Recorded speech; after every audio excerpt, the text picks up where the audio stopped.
So, turbo thought. This one is the more Ratchet, the better. So, let's put my GoPro Hero 10 on the cell phone holder. All right, so the basic idea is the more Ratchet, the better. So what does that mean?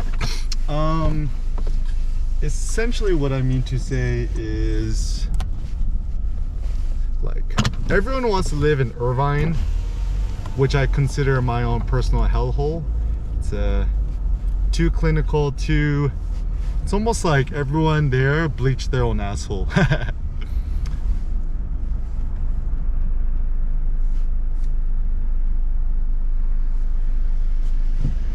And it causes a lot of people who are way too uptight, way too anal, and way too boring. So actually one of my practical thoughts in life is the number one thing to avoid in life is actually that which is boring.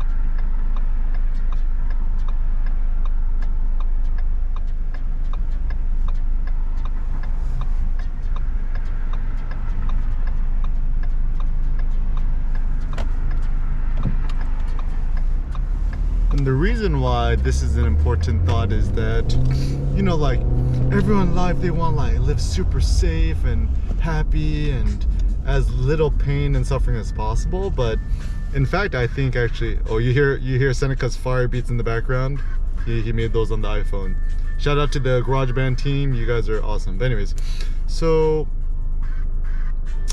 in some ways, to have a life full of pain and suffering, if it's not boring, is actually preferable to a life which is boring and kind of ennui, wandering, aimless. Because even one thing I'm starting to discover is, like, even a lot of my millennial friends who live in Irvine, or even, I guess, not even the Bay Area, is that like everyone's always trying to like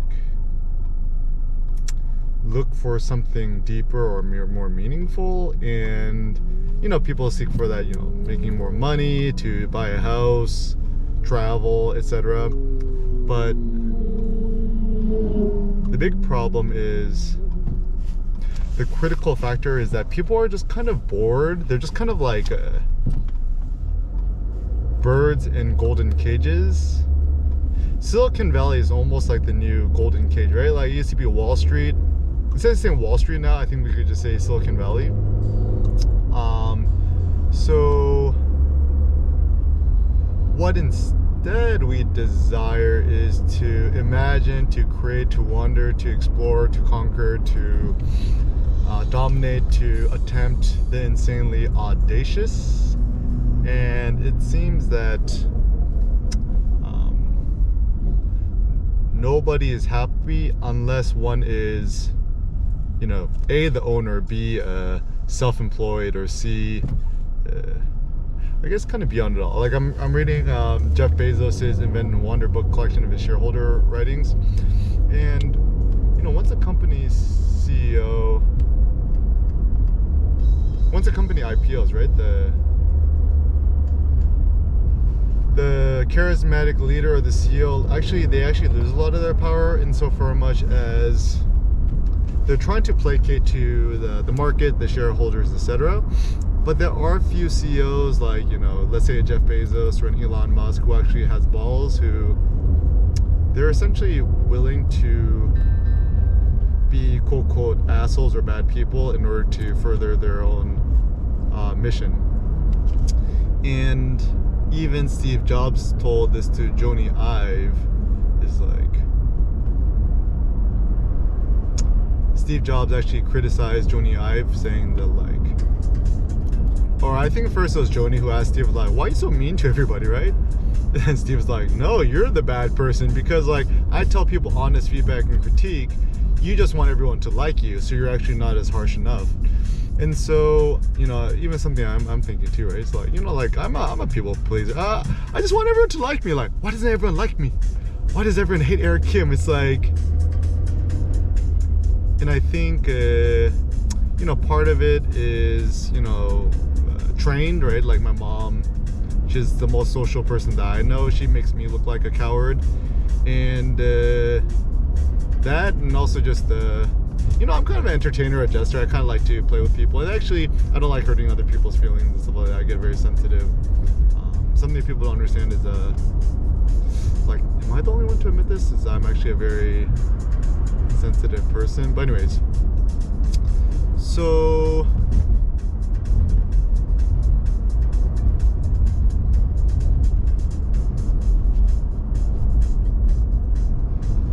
yeah, I think in life,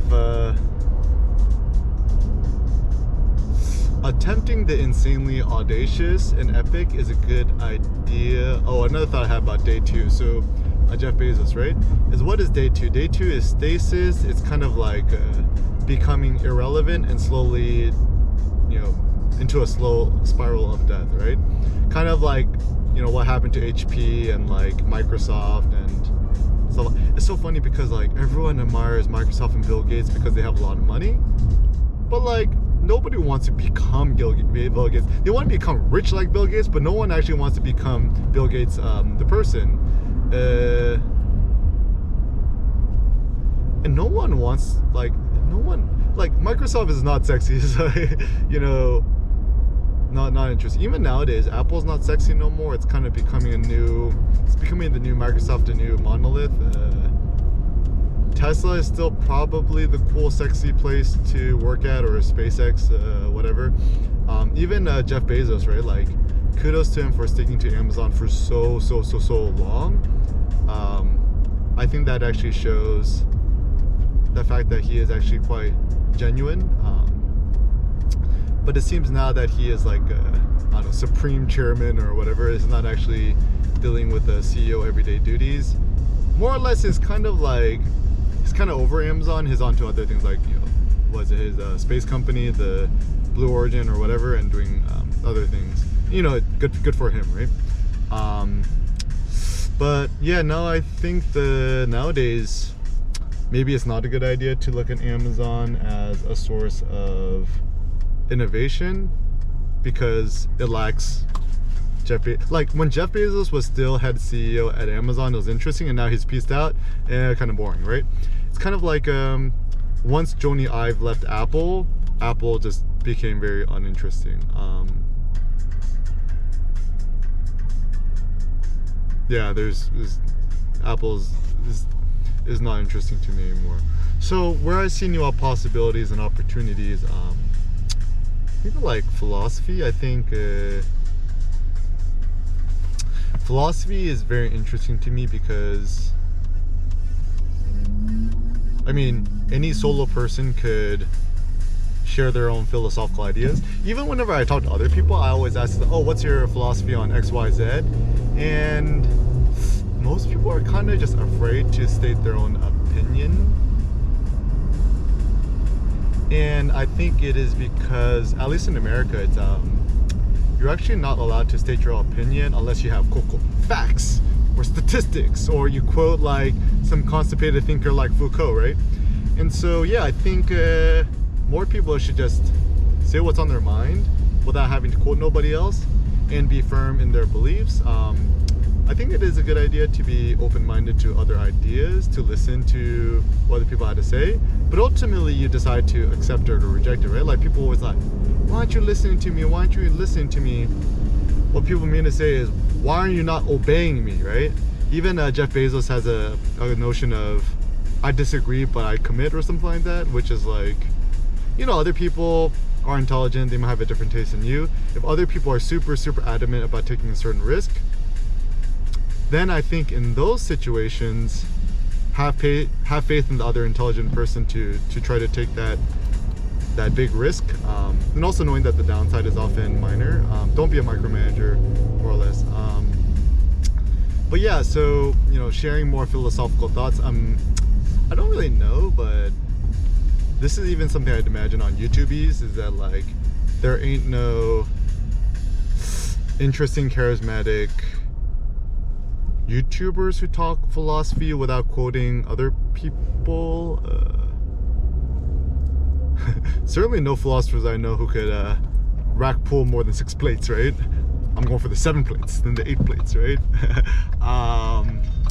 And you know, what's the point of doing the philosophy stuff? It's not to make a bunch of money. It's I think it's just what the world needs. Like, people searching for deeper meaning and stuff, and nobody is a critical thinker no more, and nobody has courage. I mean, the only philosopher who I consider courageous is probably Nietzsche, or maybe living Nassim Taleb.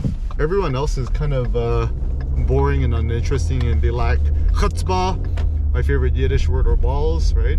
Or even Kanye. I would consider Kanye a philosopher, like social commentary. You remember when Kanye was like, George Bush don't care about black people?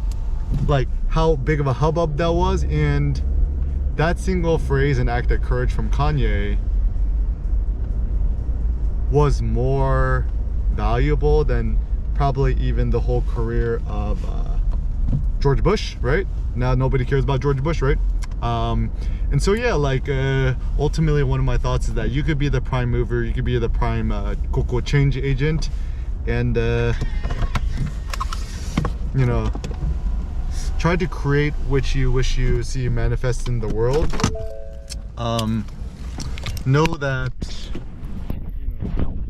all you need is an internet connection, a GoPro, Ricoh GR3X, and you could do mighty great things. Have kids. Kids are great. They teach you to imagine the new. Hani yomak? Okay. 이거? 싫어? Oh. Lisa?